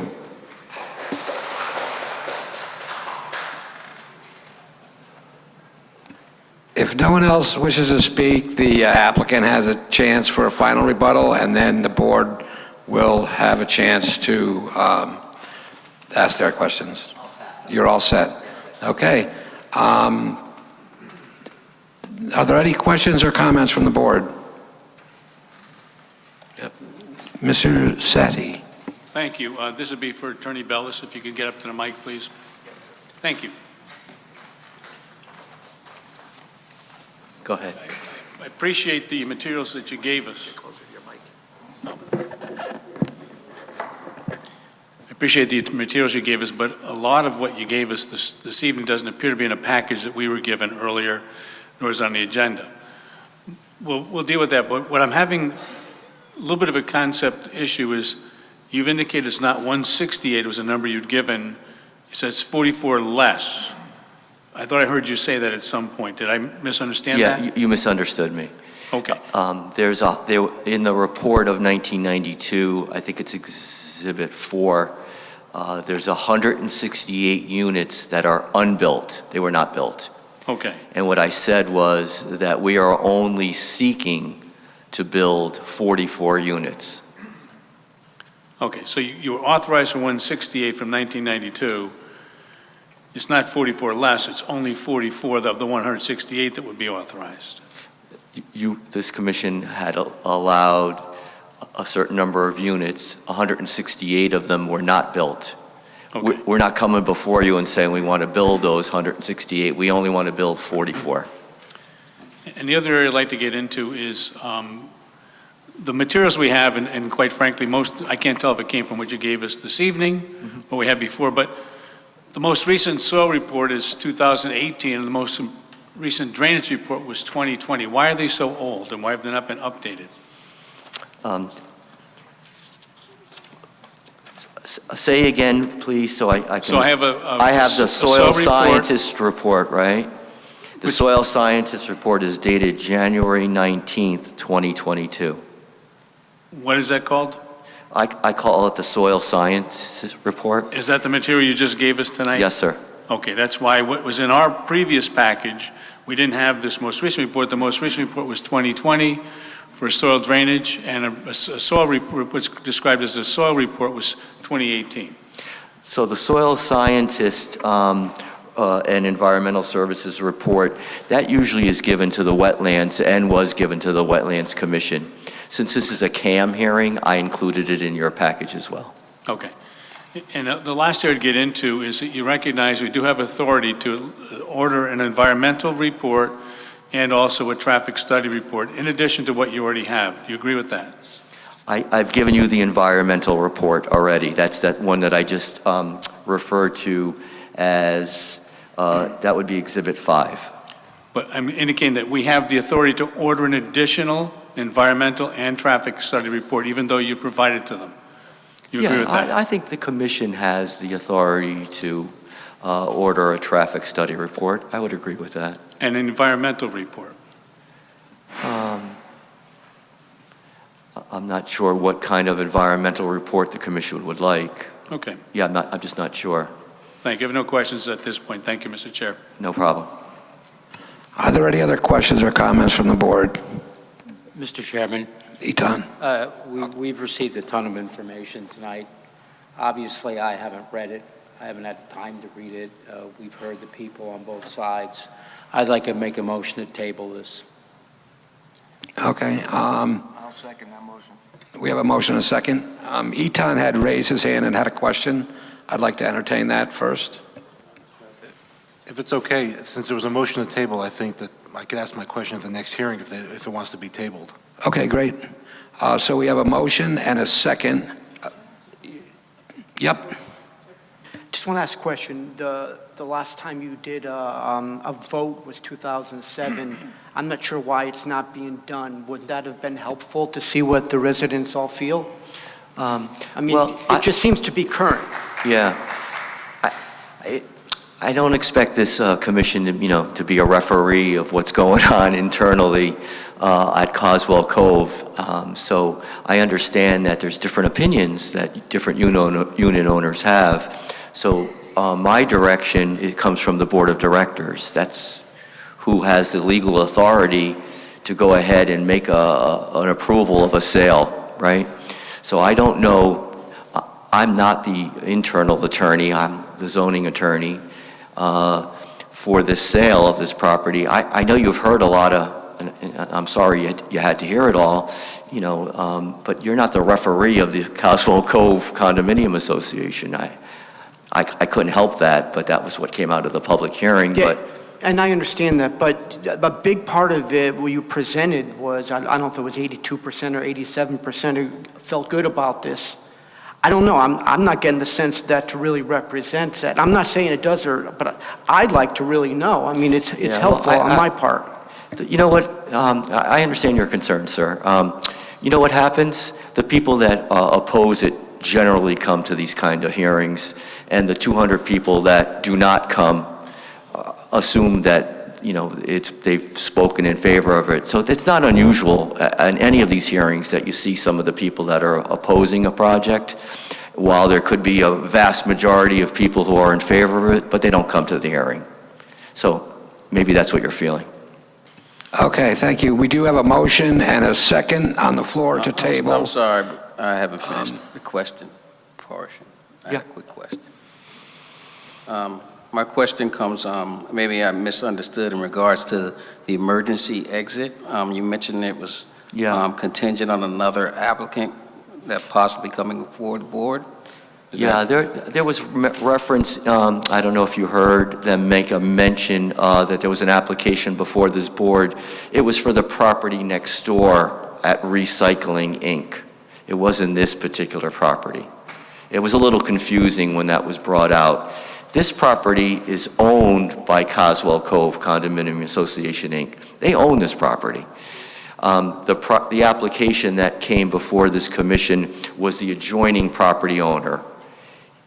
And really, that was the application that you people heard. I don't know, maybe it was a couple years ago. Steve, let me just point. That other application had a driveway connecting over here. That's out. This is the emergency access. You know what, we can't hear you, and actually, we had a motion and a second. We need to discuss the motion to... I'm sorry, Mr. Chair. To table what we have. There was a question, you asked questions before the motion. I don't know. The motion doesn't, when you ask for questions, the motion should come. I did notice that Eton had raised his hand before the motion, so I asked indulgence of Mr. Castagnoli, which he gave. Yeah, I mean, it is getting out of control a little bit. We have time to answer all the questions at the next meeting if we table it, though. So if you could be patient and let us vote on that, I'd appreciate it. Yeah, but I still don't think that's protocol. I apologize if you think that. I would like to hear what the applicant has to say based off of my question. And not rush to judgment just because a motion was made. In general, once a motion is made and seconded, then the discussion is specific to the motion.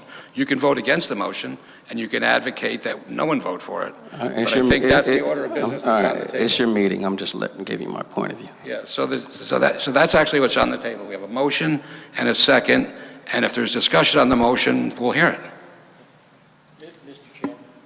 Yeah. Mr. Chairman, people will have an opportunity to ask all the questions they want. I mean, I made my motion because I got a stack of stuff here that I've never seen before, okay? And I want to review it, and then I may have multiple questions, and that'll come at the next meeting. And not to go back and forth, my motion, my question was based off the material we have right now. Say it again? And my question was based off the material I was able to read today. And I don't have a problem asking a question. Just because there's a lot of material. We just ask all our questions at the next meeting, and we'll be much more educated about the project. That's how you feel, but I feel differently.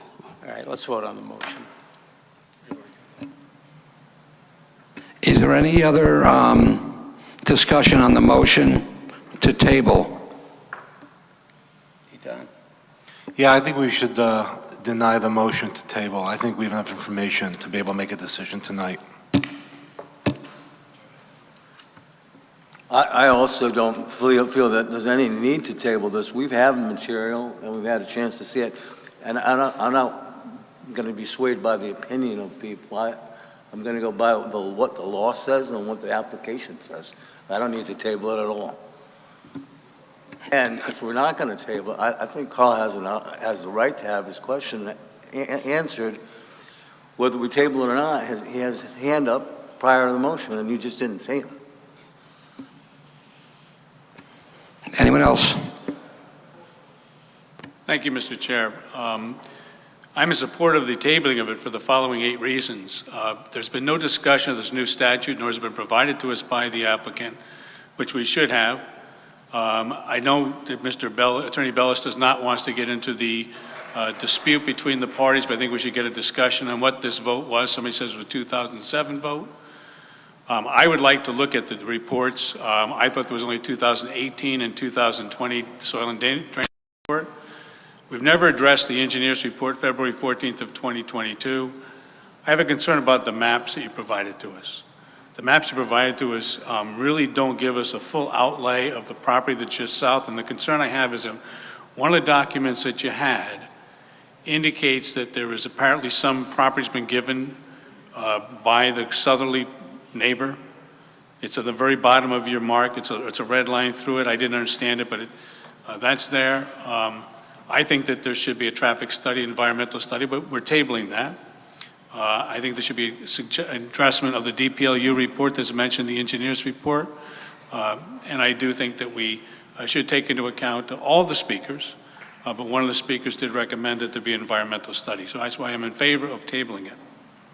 And just for the record, if we're being watched, I definitely have had an iPad up here looking at most of your documents. Has been doing in the course of the meeting, is going through the documents provided, trying to compare. It's a lot of materials you provided to us. We appreciate all the materials, but now we have a lot of materials provided by individuals that did want to speak, so I'm in favor of it. Thank you. Any other discussion on the motion? Quick question on the motion. Should we have and Mr. Sulkus speak before we have a motion presented? And I think that was skipped, but... I'm sorry, Carl, I could not hear you. Mr. Sulkus have something to say in regards to his report as well, before we have a motion. Sure. Mr. Sulkus, I think Mr. Moore would like you to weigh in on the motion.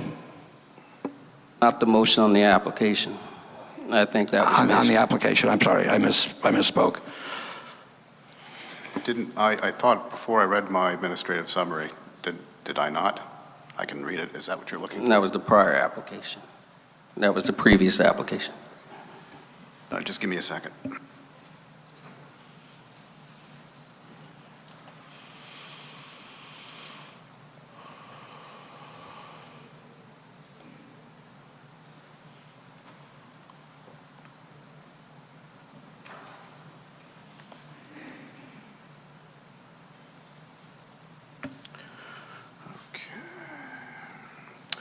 The applicant is proposing to construct the final phase of Caswell Cove. The last approved site plan amended 6/28/1989 allowed for 264 units in the final phase.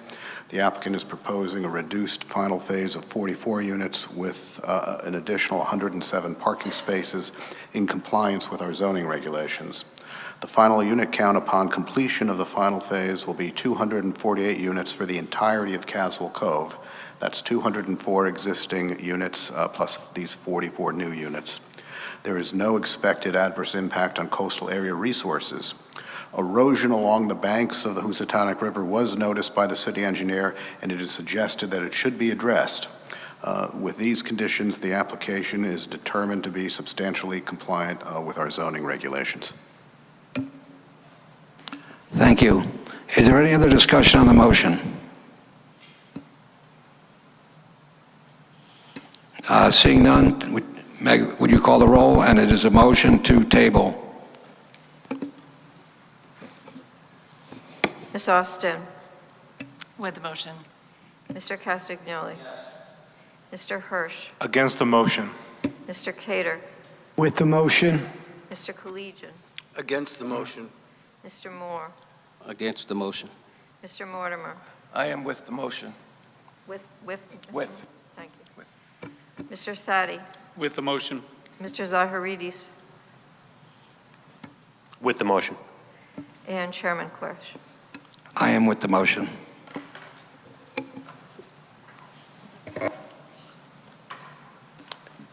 David, were you keeping count? I was not. I think it's tabled, sir. Someone was. We'll see you Okay, next time.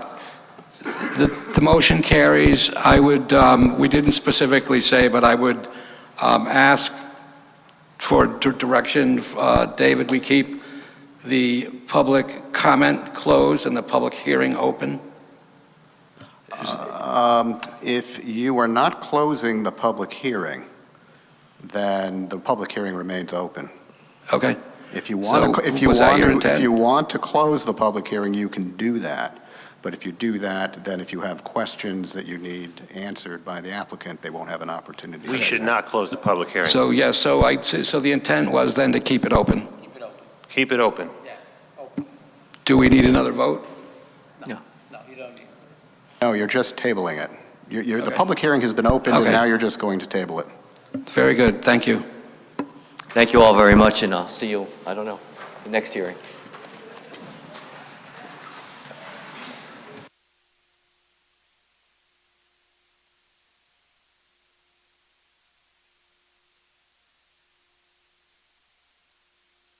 For the public, for the public, we are still in a meeting. We have other business, so if you would try to be quiet on your way out, we have other business to take care of. Thank you.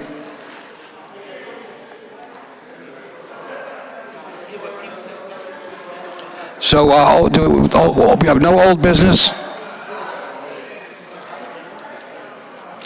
Do we have a liaison report? Mr. Chairman Quish, there is no liaison report for the South Council of Regional Governments, please. Thank you. We have a subcommittee report. We did meet with the POCD. We do have a signed contract with the consultant that we've hired, and our next meeting will be a week from tomorrow, and that will be a remote meeting. We have approval of the minutes. I was not in attendance, so I will recuse myself. I'll be making a motion to approve the minutes, Mr. Chair. We have a motion. Do we have a second? Second. We have a motion and a second. Without objection, the minutes are approved. Chair's report, only that I apologize for any confusion with regard to accepting paper documents from the public. I don't think that's appropriate. They should scan them and email them and get them to us. And I apologize, it just got out of hand. I won't, hopefully not let that happen again. And I apologize to anyone who felt that the way the motion to table went was inappropriate. I did my best. Anyway, staff report. Mr. Chair, before we go on, please, the purpose of this is to make sure we're back here in 2 weeks, and then 2 more weeks, we have to put out the notice. Do we have to keep doing this every 2 weeks? We have been doing this for the last 2 weeks, so it's actually 6 weeks now. I would say that if anyone at any meeting has a request that we go back to remote, then they can make that at any time at the end of the meeting. But I think that it's not an issue as it was 2 years ago, and we will await any further direction from either the health department or an individual member of the board that'd like to bring it up. Thank you very much, Mr. Chair. Staff report? None this evening. Motion to adjourn? So moved. Thank you all.